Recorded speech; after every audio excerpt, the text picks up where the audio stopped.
Hey guys, what is happening? AnimetalViking here. Before we get into this episode, there are just a couple of things I'd like to mention. The first thing is obviously, please be sure to check out Gabriel's channel. It will be linked in the description box below and at the end of this video. And also be sure to check out his latest project, Arrogant Dubs, where he and a bunch of his friends are working on a Full Metal Alchemist Abridged series. I realize there are a lot of Full Metal Alchemist Abridged series out there, but Gabriel and them have worked really hard on this, and also it is absolutely fantastic. The comedy is good, the writing's good, the editing's actually really good, even though they're just starting out. So I highly recommend that you check Arrogant Dub's channel out as well. Another thing I'd like to bring up before the podcast starts is that the subject matter that Gabriel and I talk about on this podcast, it is a very complicated subject. I'd just like to make it very clear right here and now that please do not misinterpret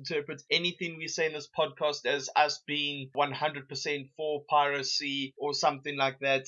Basically, the point of this podcast is to discuss why the issue of piracy when it comes to anime or entertainment in general is a very complicated and nuanced subject, and it's not as easy as painting it in a black and white fashion. So please do not misinterpret anything we say at all throughout this podcast. So yeah, guys, other than that, I do hope you enjoy the show, and I shall see you again at the end of the podcast. So yeah, enjoy the show and cheers. Hey guys, what is happening? And welcome to another episode of the AnimetalKast with me, your host AnimetalViking, and our guest who has returned. And he is the one and only ShintouGenesis. Yes. So how are you doing, my man? Pretty good. Happy to be back on the podcast. Happy to talk to you again. It's been quite some time. It definitely has been, my friend.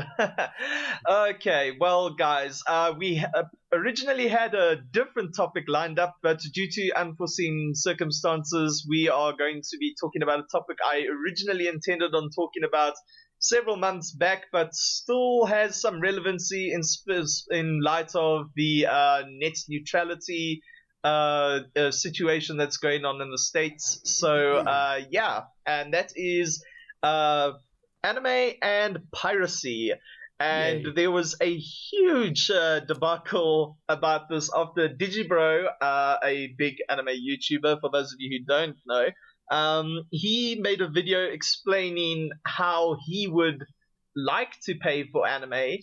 And then after Forneverworld, I kind of misinterpreted what he said or something like that, and led to a whole big, almost Keemstar beef. And and then now we had people making all kinds of videos as to whether they're for it or against it. Even Mother's Basements got involved. So yeah, so I guess it's only fair we start off this thing by asking Gabriel, what are your overall thoughts on piracy when it comes to anime or in entertainment in general?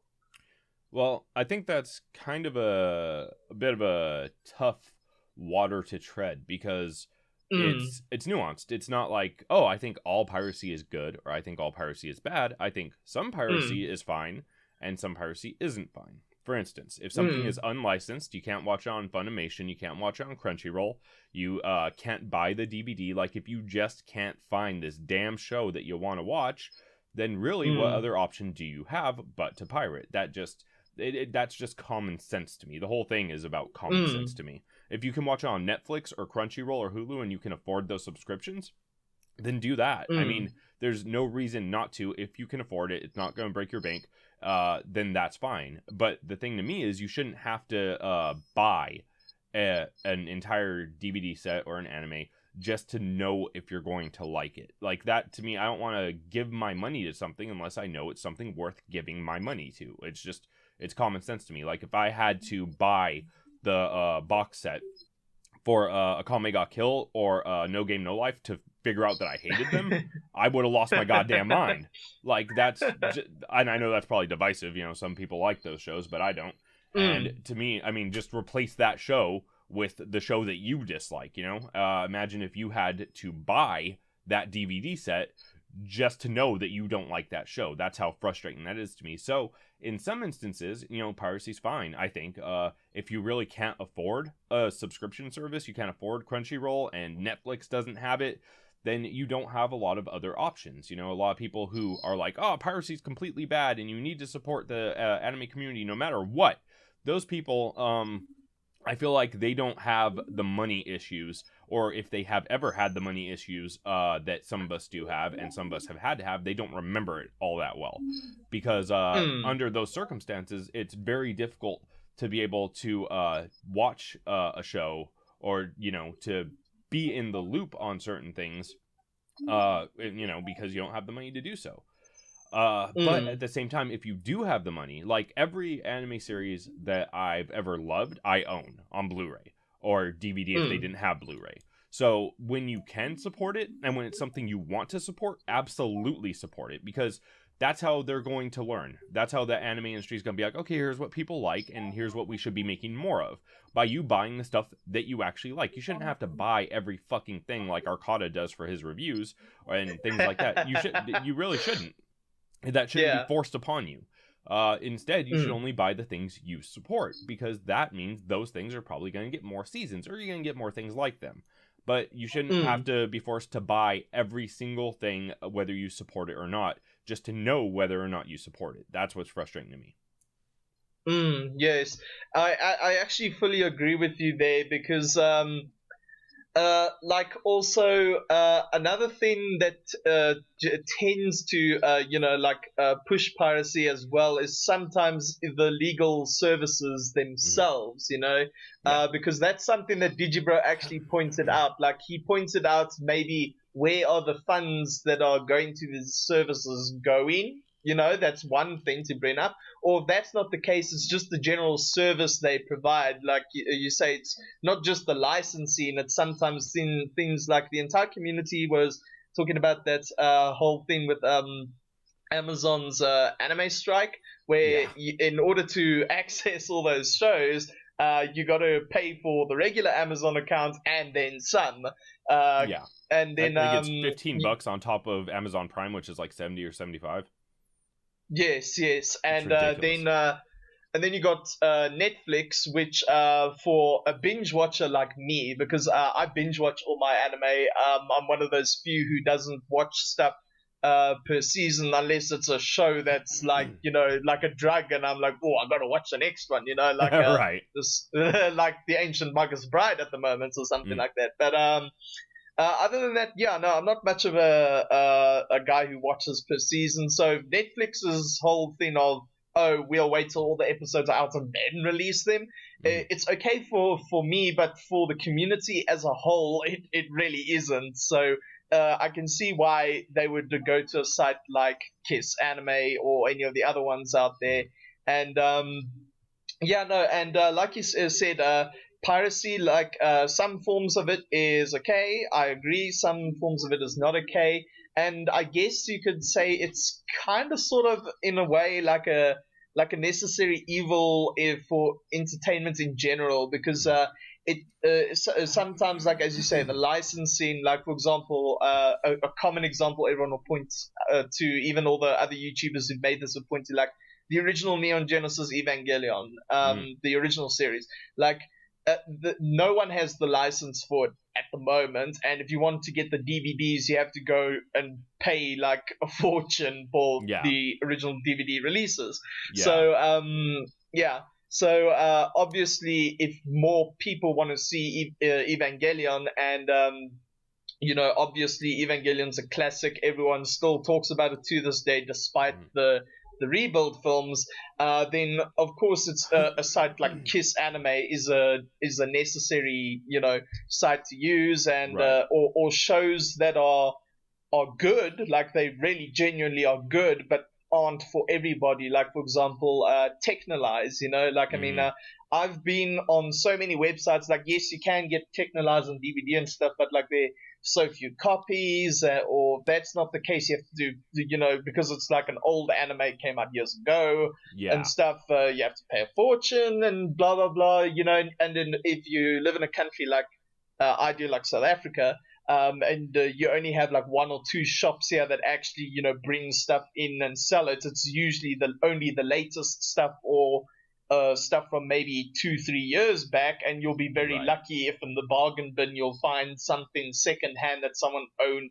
years ago and decided to, sell off and stuff. So Technolize obviously isn't available here. So Right.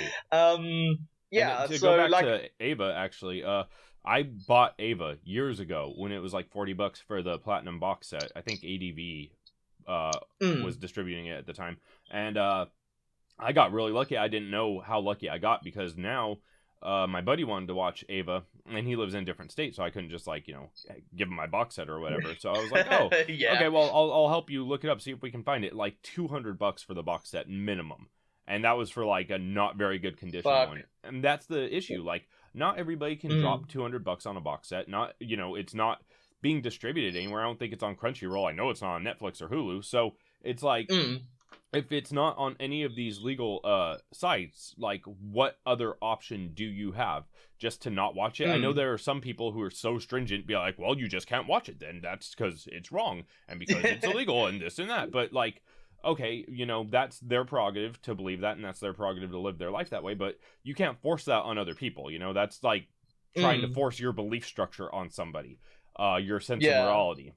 And this isn't something that's like, murder. This is like something that is completely morally gray and completely makes sense why somebody would do it and why somebody wouldn't want to do it. So, I mean, for either Digibro or Mother's Basement or anybody to, like, go completely one side and be like, piracy is completely good or piracy is completely bad, which I know Digibro didn't do, and I don't think Mother's Basement did either. But, if, for anybody to say, oh, it's completely one thing or it's completely the other thing, that's ignorant. That is completely ignorant, because you're seeing only from your perspective and only from the perspective of, we need to help the anime industry. The anime industry is doing fine. And actually, the anime industry, if you ask me, was helped by piracy early on, because in America, at least, what we had for anime was like a couple shows on Kids WB, a couple shows on Fox, and Toonami. Toonami made anime explode over here. It fucking got huge. And after that, for a few years at least, there wasn't a lot of new anime. There was like Naruto kind of came out, you kind of had Beyblades, new Yu-Gi-Oh stuff, but there wasn't a lot of good anime, a lot of the stuff that we really wanted to see. And what happened is the internet blew up at around the same time Toonami did, and everybody started making these online communities, and they started pirating it with like Kazaa and Morpheus and other P2P applications. And that's how we started watching our anime, because we couldn't watch it any other way. So I think that that piracy, that early piracy in particular, is what really kind of got the ball rolling on the anime community, at least over here in North America. And so without that, it wouldn't have gotten as big, and it wouldn't have been as widespread. And I think that's something that people do need to attribute to piracy, whether or not they want to. Yes. And also, I think another problem sometimes that tends to happen with, because a lot of these YouTubers, as you'll notice, are either based in the States or in the UK or anywhere else where you could apply the meme of hashtag first world problems. Right.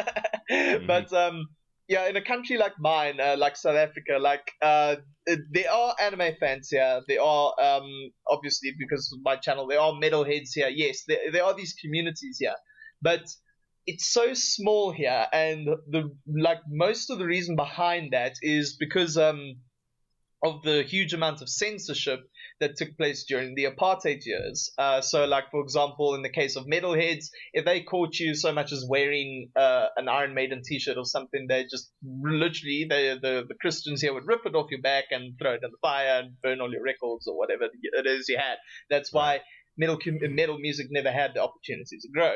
And now more or less the same with anime, because it's an Eastern thing, and then you had that whole even though Japan wasn't communist, you had the whole the Eastern scare, the blah blah blah blah blah, and that's obviously it's an overly religious country, and in religion there's the whole thing about the East and the West and blah blah blah blah blah. Right. So obviously they're Tupac going and to Biggie. censor. Yeah. So they censored like everything, had strict control over everything, and then when it was eventually allowed to come through in its little droves and waves. The communities here aren't very big. Like, whereas in the States or something, you'd probably find a comic book shop, like almost every other block, or if I'm exaggerating there, or something like that. Here in South Africa, like, I have to drive like miles out across my province to the other or to the other side of town just to go to one shop, and even that one shop doesn't have everything. It's mostly either latest stuff, or you'll be lucky to find an old thing if it's like very, very rare, and it might not even be in good condition half the time. So it is a necessary thing, and in some cases, and like, unfortunately, when you have like some guys like crying like, oh, I hope Kiss anime dies, and then I'm like, yeah, but what about the anime fans in other countries, that don't have access to everything? Like, for example, like Crunchyroll. Like, we have it here, and but we don't have the full package that the States has. We have like we have access to certain shows and stuff, or certain features of it, but not everything. Right. But I mean, it is, yeah.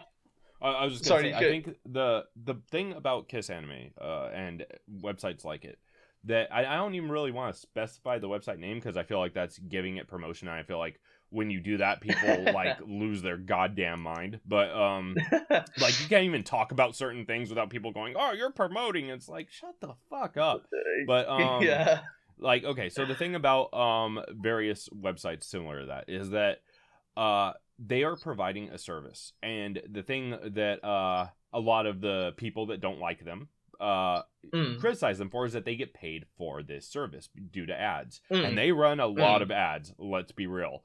You really have to have like 3 ad blockers to fucking get away with it, and even then they're like, oh, we see you're running 17 ad blockers. So it's like, they really are making a ridiculous amount of money, but they are providing a service. The problem is, with that ridiculous amount of money, and often they even start their own Kickstarters and shit, it's ridiculous. But so the thing is, with that insane amount of money that they're using to keep up a server, which people really undercut how much it costs to keep up a server that is running at that capacity. It costs more than people are saying. It costs a lot more than people are saying. It's not like they're pocketing all this fucking money. They're pocketing a lot of it, but a lot of it's going towards those servers. So the thing is, though, none of that money, none of that revenue is being kicked back to the creators, and that is an issue, because they're, for all intents and purposes, taking somebody else's content, sharing it around, and making revenue off of it, which is like, if somebody ripped one of my anime reviews or ripped Full Metal Abridged, like they ripped one of my videos, put it on their YouTube, monetized it, and they started making a shit ton of money. Like that, I get where that anger comes from. I would be fucking livid.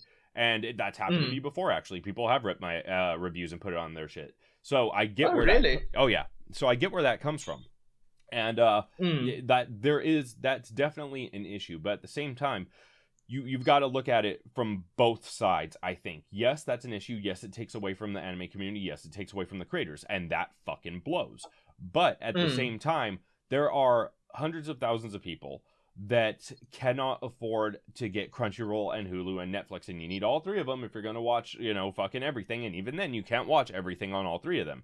So the fact of the matter is, some of us can only afford Hulu and Netflix, or Crunchyroll and Hulu, or whatever.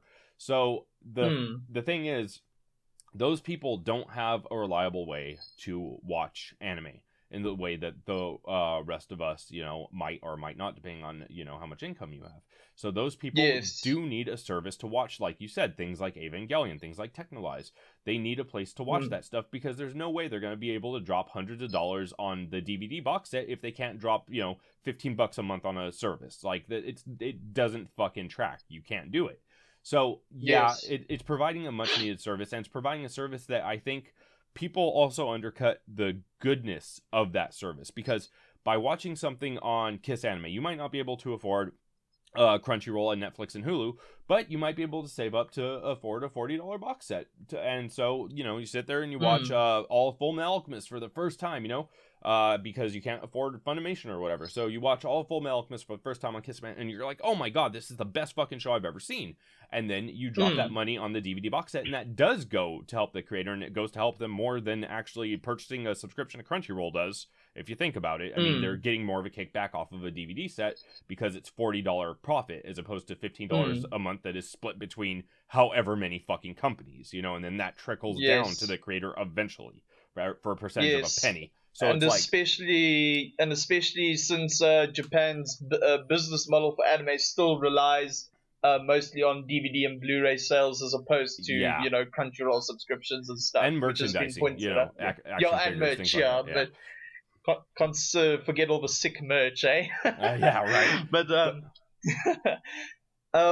But yeah, no, and just to pull it back to something you said at the start is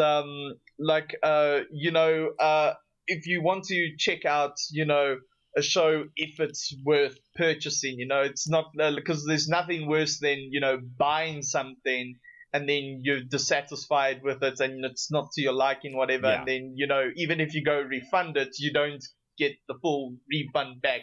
You either get like half of it, or they tell you just swap it for something else, which I guess would be good and okay if they have something else that you actually want. But if they don't have it, and then you pull another bad one, and then you're like, oh, damn. And there's a lot of people, speaking of which, there's a lot of people who are very much in the financial state that being nickeled and dimed to death is a real thing. And by that, I mean, like you said, you return it, you don't get your full refund back. Let's say you drive to Best Buy to return some anime you fucking hated that you spent $60 on because fucking Best Buy overinflates all their prices. So you drive to Best Buy, you fucking return it. Oh, you don't get all your money back. Oh, guess what? You also just wasted gas to get there. Let's say you return it to Amazon. You have to pay shipping. Like, this is a way of nickel and diming people to death.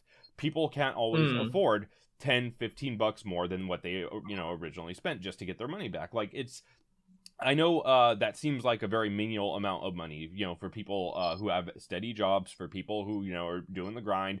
But kids can't always have steady jobs. Impoverished people don't always have steady jobs. I know a lot of people in the anime community who have either some kind of mental or social disorder, or definitely a physical disorder that doesn't allow them to work a normal job like other people. So those people are even more fucked because they can't make that income. They're on a fixed income because of whatever welfare, social security income that they have, disability. And that really fucking sucks. So, like, you have to look at it from all sides. And I'm not saying that fucking the anime creators have it well. I'm not saying, oh, well, they're getting paid. They're not. They're fucked too. Everybody's fucked in this situation. And it's not because fucking people are pirating. That's not the issue. The issue is how the anime industry is run. They don't pay their creators the well corporations. Yes. This isn't on us for pirating. I know a lot of people are gonna fucking take issue with that and be like, well, if you're not spending money, no, it's not on us for pirating. We've been doing that for years. We've been doing that since the early 2000s, since the late 90s, and the anime industry boomed because of it. Why do you think we're getting 50, 100 fucking anime a year, however many we're getting a year? We're getting all these new anime. They can't be hurting that fucking bad if they're pumping out that much. And that in saying that, you've actually brought up something that my buddy Claudio actually brought up when Attack on Titan Season 2 started airing, because he reacted to the trailer, and then he saw that there were only going to be 12 episodes. So then he actually posted a rant saying, like, why are there only 12 episodes? Has it got something to do with budget? And he actually said, like, it can't be because of budget. He says because Attack on Titan, even years now after the first season aired, the show still makes a shit ton of money. And if they didn't, announce the season 3 that's coming out next year, like if they didn't announce that and they were just like, oh, we're just going to leave it at that, whatever, that's a load of crap. Because even Claudio said, like, the amount of because he goes to Japan on an annual basis, so he goes like once a year. So then he goes there. The amount of Attack on Titan shit they promote there and products you can buy, whatever, is huge, Right. And obviously that goes to the studio that produces Attack on Titan and the guys who manage everything behind the scenes, and then obviously, like you say, it trickles to the creator. So if they were to, if they did stop the show, they'd say, oh no, that's it, go read the manga or whatever. Then it's literally like, you can't say, oh, we're dying, we're not getting enough money. It's like, no, bull crap, and you can't say the creator's not earning much. It's making a lot of money, but you like holding it to yourself, and no one can deny that, because they actually are doing that. Because I have a few friends who are animators, and when they animate stuff, like simple adverts and stuff, you get people who, yes, they want to, produce animated stuff or whatever, but they're more of the business mindset than the creative one. And that's why you get things like, if you even look at the movie industry, like take a look at the DCEU, for example. Like, the reason why it can't find its tone, it can't find its footing, and everything like that, is because Warner Brothers, the guys who are behind it, they're not of the creative mindset, they're more of the financial one. Whereas the guys who actually want to make something creative out of it, and it could be a hit or something like that, it suffers as a result of that. So every time these guys are like claiming like, oh, we're dying, I really view it with a skeptical lens, because I mean, maybe there is some truth behind it. Don't know what shady dealings go on at the back door, but behind the doors. But I don't know. Like, when people call that, I think it's it's a lot of bullshit. And if that sounds controversial, I'm sorry, that's my opinion. but yeah. And another thing that we were saying is, like, you want to see that it's good, all right. So, like, I mean, that just goes to say about the community itself. I myself personally have not met a single anime fan or anyone who's into something like comic books or video games or something like that. I've not met a single one who is like, oh, why do I need to pay for it if I can just pirate it? Like, yes, people do pirate, but like, once you're into something, it's kind of like reading a book, like, I mean, yes, we have, ebooks and stuff nowadays. They are cheaper and a lot of stuff, but ebooks, because they're a lot cheaper, and some are even for free, you can check it out. You can be like, oh, I like this, I don't like this. And the ones you generally do like, you probably head to the bookstore and you actually buy the physical thing, because there's nothing like, like the feeling of an actual book in your hands, Once you're into something, you like to collect the stuff, whether it's the merch or the actual thing itself. I've yet to meet someone who's actually like, oh no, I just fuck all the the merch and stuff, I just download it. I've yet to meet a person like that. So that's exactly what it is.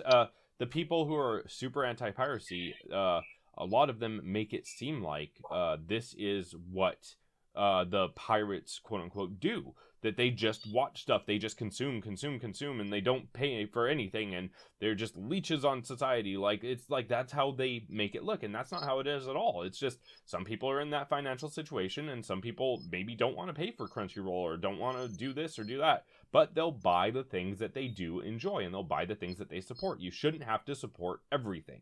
That's not, that makes no fucking sense. That's like, because, okay, I really liked Thor Ragnarok. I haven't seen it, but this is hypothetical. Let's say I really liked Thor Ragnarok, but I didn't like the first two Thor movies. So I buy Thor Ragnarok on Blu-ray. Then when the cashiers is like, oh, well, you have to buy the first two as well. They're the same price. You have to go buy those as well.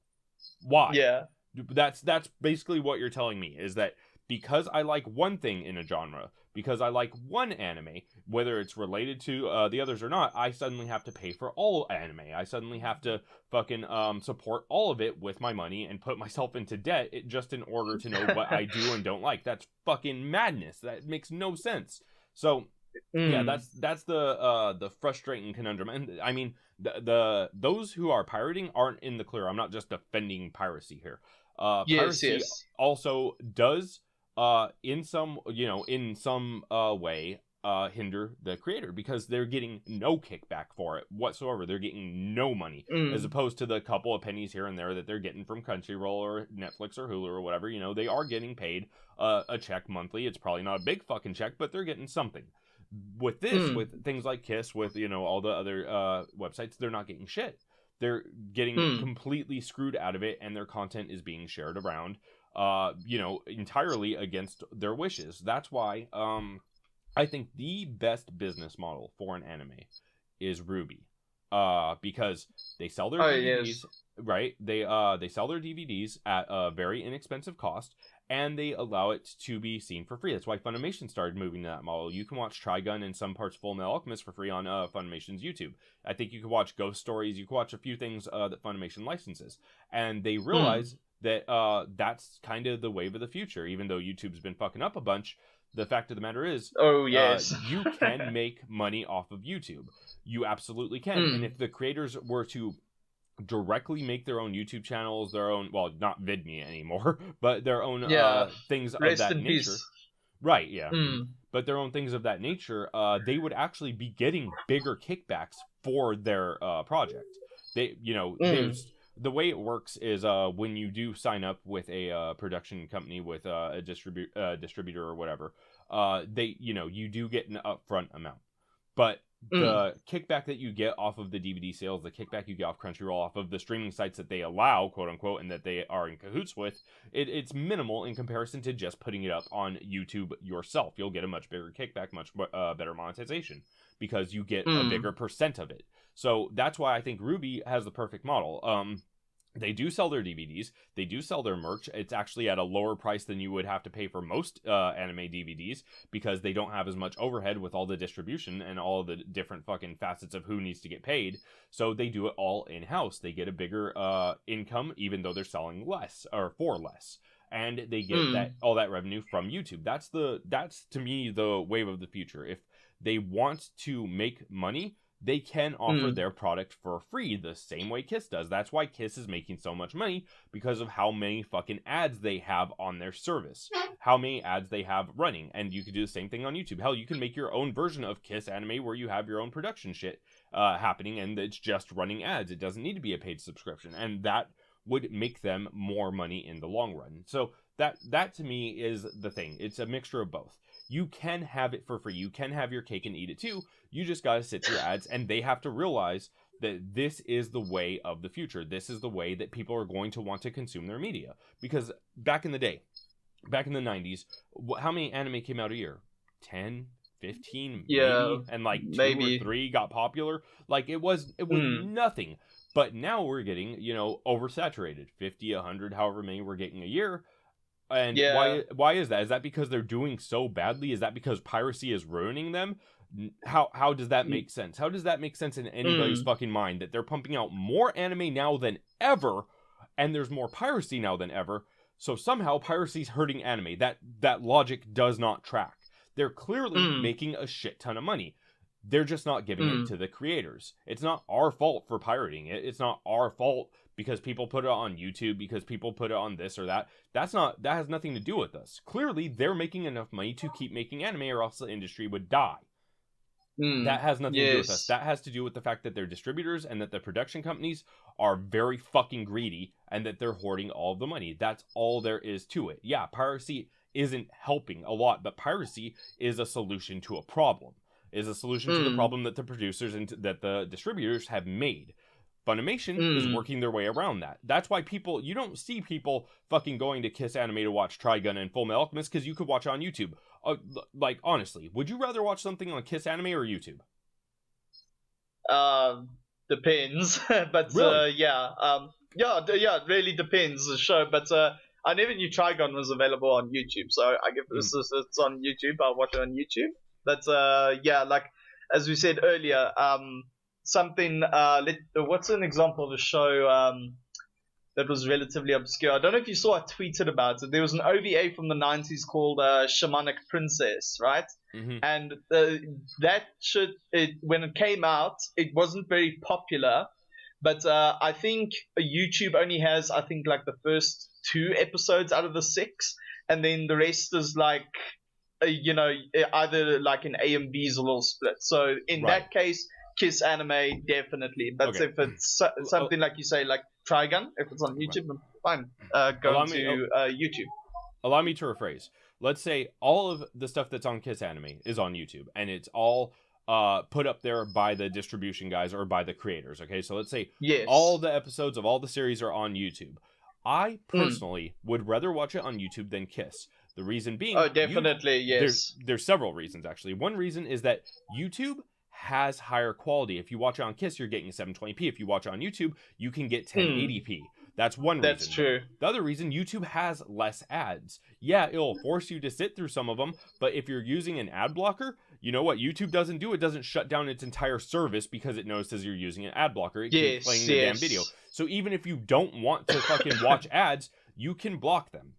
But let's say you go, you know what? I'm going to watch the ads. I'm going to support them. You fucking, you're a good guy viewer. You want to do that. Okay, cool. You still get less ads on YouTube and they're less intrusive. They're not pop-ups. They're not making sounds and shit. You can skip them after like 5 seconds. The fact of the matter is YouTube is a more streamlined, better platform that's less intrusive, that gives you higher quality. So yeah, I would want to watch it on YouTube, and Funimation realizes that. They know that more of us would rather watch it on YouTube. I think if everybody put their shit on YouTube, if all of these creators put their shit on YouTube or a service like YouTube, Kiss Anime would fucking die immediately. And they'd be making profit. Yeah, no, that makes a lot of sense, definitely. Also, another thing concerning ad blockers and, YouTube. The thing about YouTube as well is that, like, I mean, yes, when you get paid on YouTube, obviously adverts and the revenue that comes from them takes up a large chunk of that. But YouTube also, a portion of the payment is also the views of themselves. The like to dislike and the comments. So even if you've got like 1 million ad blockers on and you don't see a single advert on any episode, if you give all the likes on the episodes and you give feedback, then at least there will also still be a portion going through. Whereas with Kiss Anime, on the other hand, there is a discuss comment thing, but unfortunately it doesn't, generate income for whatever. So yeah, definitely, no, that definitely makes a lot more sense. So I can agree with you there. If they put everything on YouTube, then yes, definitely I'd go straight to YouTube, and then, as you say, Kiss Anime would die, and any other site like it. But some people, like the industry itself, as we say, they can't see that, which is like, and I'm just thinking of like the situation with Ajit Pai at the moment. They're out of touch with the people. Like, I mean, you even saw that stupid advert he puts up. He's doing the Harlem Shake. It's fucking 2017. No one's done the Harlem Shake since whenever. He's so out of touch with everything. And he thinks, like, in the video, like, this is what people use the internet for. So it's the same thing with the anime industry. They're like, oh, this is how we do it. No. This is how the system works. They screw over the creators and stuff. And then, everyone sits there like, dude, what the hell, bro? So literally it's a similar thing. The thing that gets you the most revenue from YouTube, it's not likes, it's not dislikes, it's not comments, none of that shit. It's not even views. It's runtime. It's how often or how long people have their eyes on your fucking video. You know what's a real good thing to put on YouTube for runtime? Anything over 10 minutes. Anything over, what's better? Anything over 20 minutes. How long's an average episode of anime? Oh yeah, 21 minutes. Perfect fucking format. So with Ajit Pai, god damn it. I hate saying his fucking name. I hate thinking about his fucking face. He's an ass clown. He is the clown of all asses. He is fucking Pennywise of asses. I hate him. I legitimately loathe and despise him. And for, all of you have heard the net neutrality thing. Anybody listening, you've heard it to death. You know the pros, which don't exist, and you know the cons of which all of them exist. It's just going to screw over everybody. All it's going to do is give Comcast and AT&T. I mean, you can look up what it's about. You can look up exactly what, Portugal has had to deal with, what we could conceivably have to deal with. Fucking the websites that don't pay them are going to be slowed down. All this bullshit. It's completely bad news. And I guess it's good for the anti-pirate side of this debate, because the pirating sites are probably going to get shut down. So, if you're anti-pirating, maybe you're for fucking the destruction of net neutrality. I don't fucking know. But to get back on topic, the fact of the matter is, I think YouTube and websites like YouTube are the wave of the future, and that the industry, particularly the anime industry, Japan is very much about their heritage. They're very much about how things have always been done. There's not a lot very conservative. very conservative. It's not a very progressive train of thought. And so because of that, it took them a long time to really fucking reach this whole new internet thing. YouTube came out in 2006. Oh, yes. Crunchyroll came out like 2012 or something, or at least it got big in like 2012, 2013. Something like a. Yeah, it took a while, and back then they didn't have as much anime as they do now. It's taken a while for anime to really get to that point. Funimation, luckily, they really have stepped up. Like, a lot of people give Funimation a lot of shit for their dubs, for like how long they hold on to licenses, for how long it takes them to get something out. But you got to give them credit, because they are the ones who fucking went to YouTube and were like, hey, we can make this work.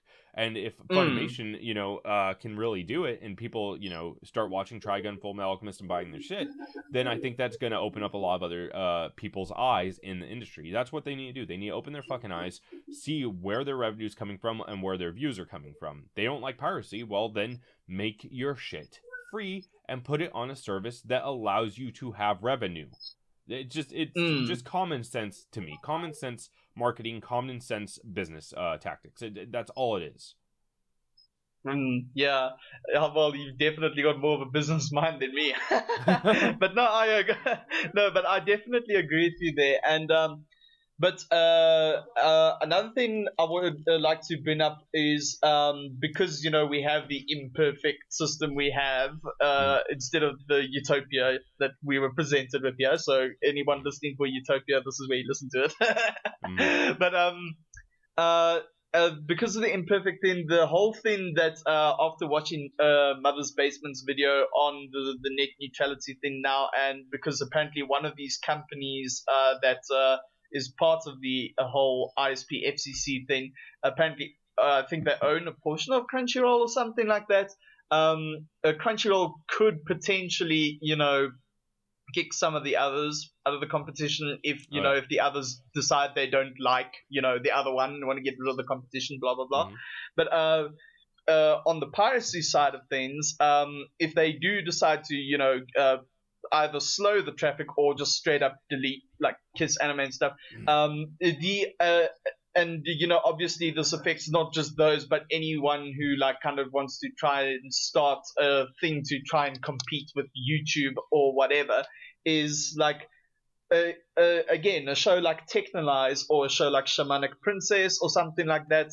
Imagine if shows like that literally fade into obscurity like forever, because I've actually noticed sometimes with anime YouTubers that if they bring up a show sometimes that was relatively obscure back in the day, but because maybe they did such a good video about it, like say Super Eye Patch Wolf or someone makes a really good video about this obscure or somewhat obscure anime, then everyone goes and checks it out, and then it becomes popular again, because everything kind of has that surgence thing as well, just like with musical genres or whatever. Like for the one decade, maybe nu metal was popular, and then after that it was metalcore or something like that, or it was punk, and then it became hardcore punk or pop punk or whatever the stages were with that. It comes and goes. But if you have something like this, the net neutrality thing that has popped up, where they throttling or just flat out deleting the competition, then can you imagine if shows like that, just because it doesn't fall under their model or their narrative or whatever it is they're trying to push forward, then how would you be able to obtain it then? You'd have to go on a trip to fucking Mordor to destroy a ring and pull it out of the volcano. I don't fucking know. So what you're saying here is if somebody prominent in the AniTuber or just YouTube community in general brings up an obscure anime that has lost its licensing or whatever, and it gets big due to their video, then it's going to be more difficult for people to find it, not only because it's obscure, but because it may have lost its licensing or whatever. And due to that, the pirating of that particular anime makes sense and lends to the in relevancy. That sense it makes sense. Now, yes. Here's the thing. Yeah, here's the thing. That has been that's something that happened, and it wasn't anime related. There was a movie, and I'm sure you've all heard of it by now, especially since it's very relevant at this point in time. It was called The Room. Best worst movie ever made.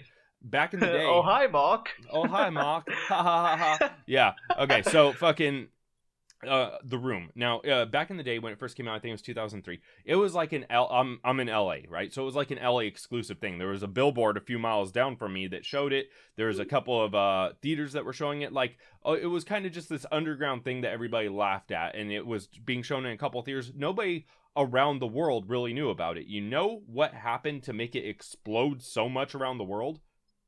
Mm. The Nostalgia Critic. What? The Oh Nostalgia yes, Critic. the Nostalgia Critic. He did a review Really? on it. He did a I thought it review was on the it. memes.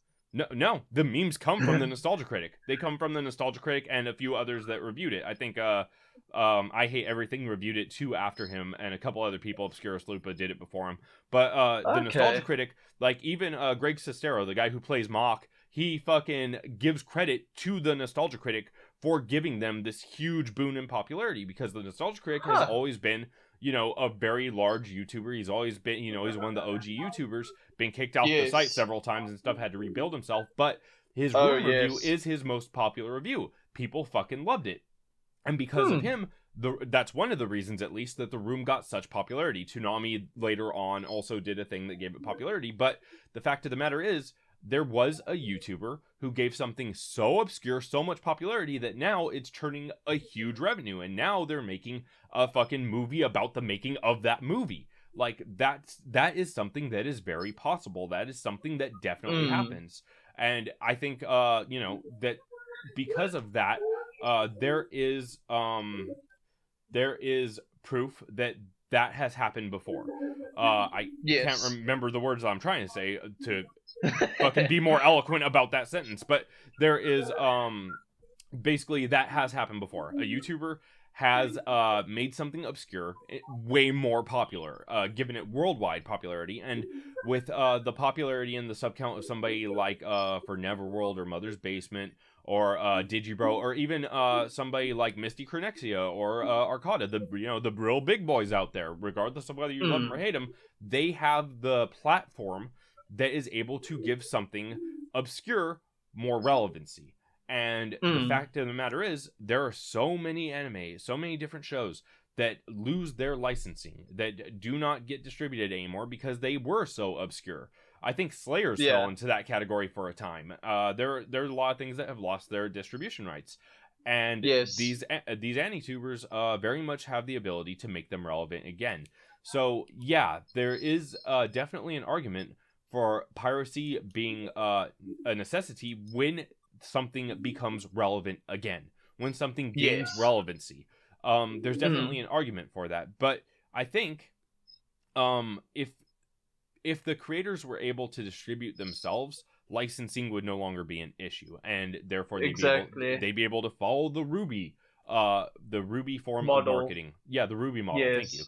They'd be able to follow the Ruby model, and they wouldn't have to worry about licensing, and then they would get their kickbacks. And that to me is, it's just that the industry is so far behind the times. They're so very far behind the times, and they, a lot of it gets blamed on piracy, and a lot of the fact that mangakas don't make their money get blamed on, piracy, and the fact that, creators and everybody doesn't get paid. The voice actors were getting fucked, like, royally for a while. And, it's piracy. It's because no, it's not piracy. It's because of the industry. It's always been because of the industry. The piracy isn't why voice actors' fucking vocal cords get ruined to the point they can't do their job anymore. And, they don't get paid for it. Like, I mean, you can go on Twitter and see all the voice actors, the big names too, Laura Bailey, Eric Vale, bitching about fucking Tara Strong. She's not even, a huge part of the anime community, but she complains about how voice actors are treated. That doesn't have to do with us. That isn't our problem. That isn't our fault. Our piracy didn't fucking ruin their vocal cords and underpay them.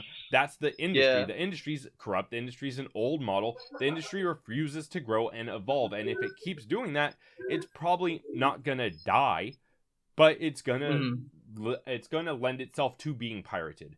That's what it is. Exactly. The reason that people pirate is because of how the model is ran. If they ran it in the way that it should be ran, I mean, Jimmy Fallon, Jimmy Kimmel, all of these late night shows, they realize what's happening, so they put their clips up on YouTube. AMC and FX, they put their shit on Netflix. They know what the fuck is going on. They know where the model's heading. The anime industry needs to catch the fuck up. Definitely. That really is something to think about there as well. Hell, seriously, your business mind amuses me. It really does. It's I couldn't even think up of something like that, even if I pondered all night. But no, seriously, no. I think you're on to something there. So maybe I should tag Susan Wojcicki in this. No, I'm just kidding. But yeah, no, no, that definitely is something to think about. And like as we've been saying before, even throughout this whole thing is like you got to view it from all sides. Like, Yeah. I mean, it's literally not just like, it's almost it's so funny how it's almost like politics, like I Oh, mean, like yeah. you got the people like saying like, no, you got to be team A or you're team B, and then you're just Mm. like, but why can't I, be in the middle and like kind of look at both those sides, and maybe one you both got some good sides, but you also got some bad, and then they're like, no, you got to pick the one side or the other. You're not Mm. with us, you're against us, blah blah blah, and yeah, it really is something that needs to be thought out a lot more carefully. And as you Right. say, the Japanese industry really does need to evolve because, Mm. like, well, yes, Blu-rays and DVDs. Well, DVDs will probably fade out of existence pretty soon as Blu-rays continue to get better and better in quality. But Right. but I'm pretty damn sure, like I said earlier, I have yet to meet one person who is dedicated to a hobby, even if it's something more mainstream like sport. Mm. Like, Right. I have yet to meet somebody who has found a hobby and is literally like, oh, why do I need to buy the merch or the product, the art or whatever, if I can just download it or get it for free over here, or Right. go to the back alley and And buy it that for brings up really another discount cheap. Right. Right. Exactly. That brings up such a good point that I wanted to touch on. Fucking the thing is, okay, so let's say you are a sports fan. Let's say that you're a football fan, right? Let's say American football, soccer, whatever you want to call it, right? So whatever, it doesn't matter. So let's say you're a fan of a sport. In terms of being a fan of the sport, first off, you're going to watch the sport and you're probably going to watch it on a free service like, I don't know, television. Or they've been streaming sports more often now, and those things, while they're free to you, they're getting massive kickbacks off the ads. Also, you're probably going to buy like Madden, or you're going to buy a jersey, or you're going to actually go to the games. And now the relevancy that has to the anime community is going to the movies, going to the theater, because we don't get a lot of anime releases in theaters. This is a distribution problem. My point of view, I want to make it abundantly clear, is not that piracy is good. I do not think piracy is good. I think it does hurt the industry. I think that people who maybe don't deserve all the money that they're getting because they're using other people's work are getting way too much fucking money, and it's a scavenging thing. They're scabs, essentially. They're vultures. I don't think it's good. I don't think piracy is good. I think it's a necessity. Yes. I think it's something that was born in the 90s because there wasn't enough distribution and because there wasn't enough marketing, particularly outside of Japan, for anime. We didn't know what the fuck we were watching when we first saw Gundam, when we first saw Dragon Ball, when we first saw fucking Sailor Moon. We didn't know what the fuck this new style was in these new stories. It blew us away. So, because there wasn't a lot of anime on television, because they weren't, at the local fucking Walmart and Best Buy, we weren't seeing DVDs and VHSs everywhere for all this stuff. We ended up going online and we ended up pirating stuff. And that was born of necessity because we wanted more. We got hooked. We got this craving. So we got on Kazaa, we got on Napster, we got on Morpheus, we got on all these other things that let you know how old I am. And we fucking began pirating it out of necessity and out of a need to figure out more. And we started watching subs because they weren't releasing dubs back then. But now piracy is still a necessity, and it's not because it's not being marketed in America, and it's not because they're not releasing dubs. It's because of how they're doing it. It's because of how the industry refuses to grow. It's still a necessity. It's not a good thing, but it's not entirely a bad thing because it is a necessity for many people.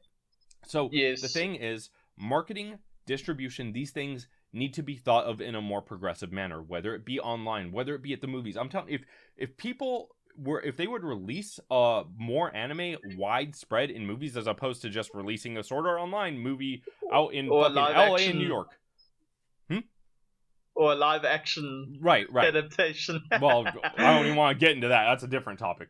But yeah, as opposed, they do release a couple of Miyazaki movies here and there. They do release a couple of big titles here and there in select theaters. If they did wide releases for all this shit, for like every Miyazaki film, if they did wide releases for the old Satoshi Kon films, I mean, they bring back The Lion King and Titanic all the fucking time. Let me see Tokyo Godfathers in theaters. What the fuck? You know what I mean? Or Paprika, Paprika, or fucking anything, man. Any of that shit. Perfect Blue, like bring it all back, man. Come on, like fucking that. If they release that stuff in theaters, we'd all throw money at it. Every one of us. I mean, fuck. If you're gonna go watch, take money. Yeah, exactly. If you're gonna go watch Justice League in theaters, if you're gonna go watch, I mean, Justice League's kind of controversial whether you like it or not. But if you're gonna go watch something in theaters for a comic book movie, you're gonna watch the anime.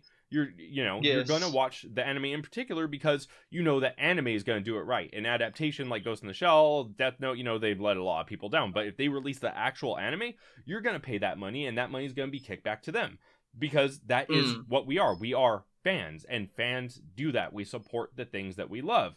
So it's not on us to market for you. It's not on us to distribute for you. It's not on us to tell you how to do your job. It's on us simply to watch the things that you produce and support the ones that we like. That is our only job as a fan. That's all you can fucking expect from us. So to expect us to pay 15 different fucking services for fucking Amazon Strike, for Crunchyroll, for Netflix, for Hulu, to pay for all this bullshit, literally about $200 a year just for those services. If you expect us to do that just to be able to watch all the shit that we want to watch, you're fucking insane. You got to be out of your goddamn mind. Market your shit better. Don't make it so fucking exclusive. Put it up for free on YouTube. Do a stream every once in a while on Twitch. Like the guys at Rip Tracks are doing that now. They're doing streaming on Twitch. Yeah, right? See, there are so many different models. Hell, make your own version of Kiss Anime where all of your shit is free, but you run ads. Like, that would get you... Don't be so fucking greedy as a industry that you don't pay your people properly and that you expect people to buy all these different services. That's what's killing the anime industry. And really, the anime industry isn't dying, but people love to say, oh, fucking piracy and this and that are killing the anime industry. If you want to say something is killing the anime industry, you know what it is? It's the anime industry. It's not us. It's not on us to do that. Piracy is not a good thing. It's a necessary thing at this point in time. Kind of like God needs the devil. Yeah, kind of. That's a very good fucking and eloquent way to put it. The fact of the matter is, they can do away with piracy themselves by offering a free or more streamlined model. They can do away with piracy themselves. They refuse to. That's all there is to it. And I agree with you again, just to bring it up again earlier, the whole thing with the, when you say the pirating in like the 90s and stuff, because like even Happy Console Gamer, when he talks in his anime videos, when he does talk about anime, he talks about how, kind of like with the whole metal scene, how everyone used to trade tapes, and his friend would record and send him a copy of Akira or something in the mail on tape. So and look at Akira now. It's like you can now get it on DVD. You can get it on Blu-ray. You can get it. It had the original dub, and then it's been redubbed a bunch of times. So you can't say it's dying. And that's essentially all that.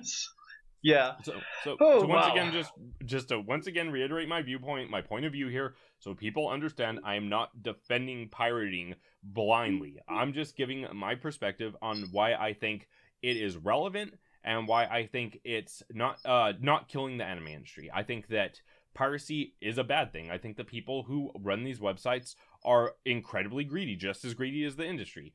But the fact of the matter is, they are offering a better service for their customer. That is exactly what it is. And the industry is fully capable of doing it.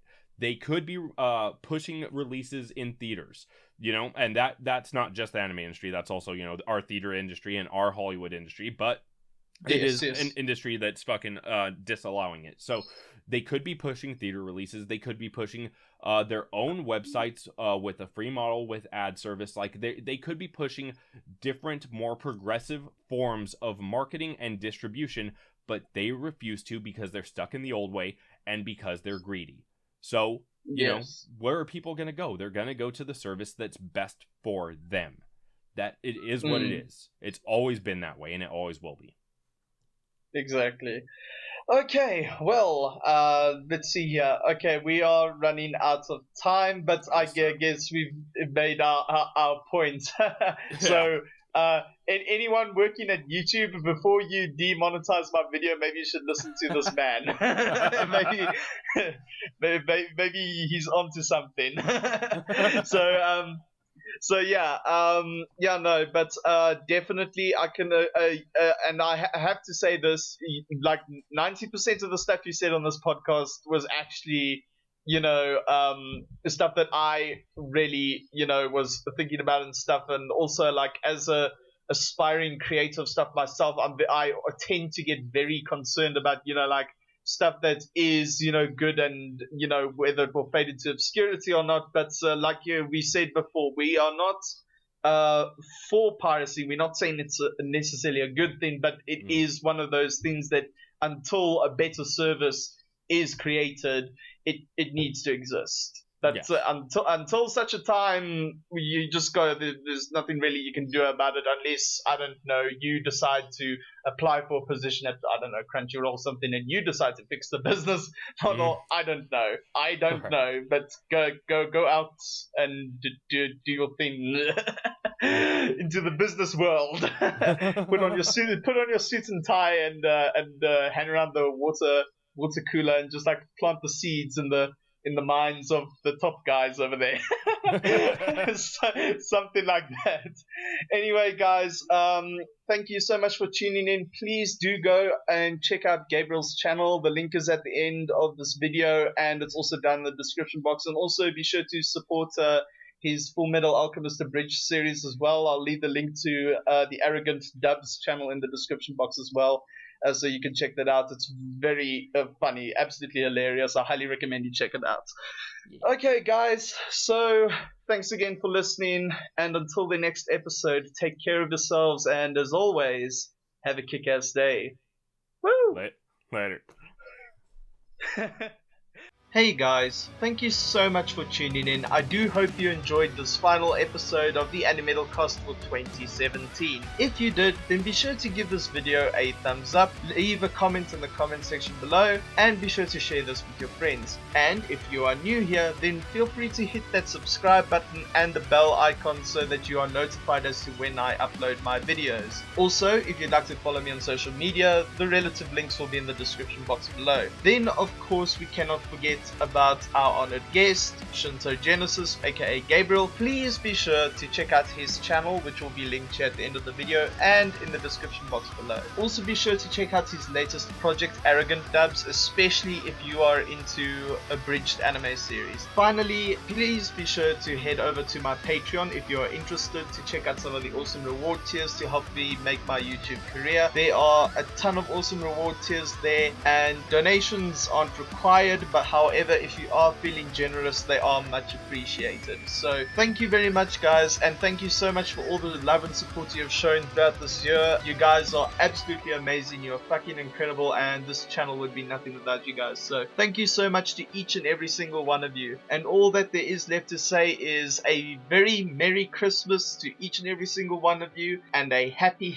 New Year. So yeah, until 2018, guys, take care of yourselves, and as always, have a kick-ass day.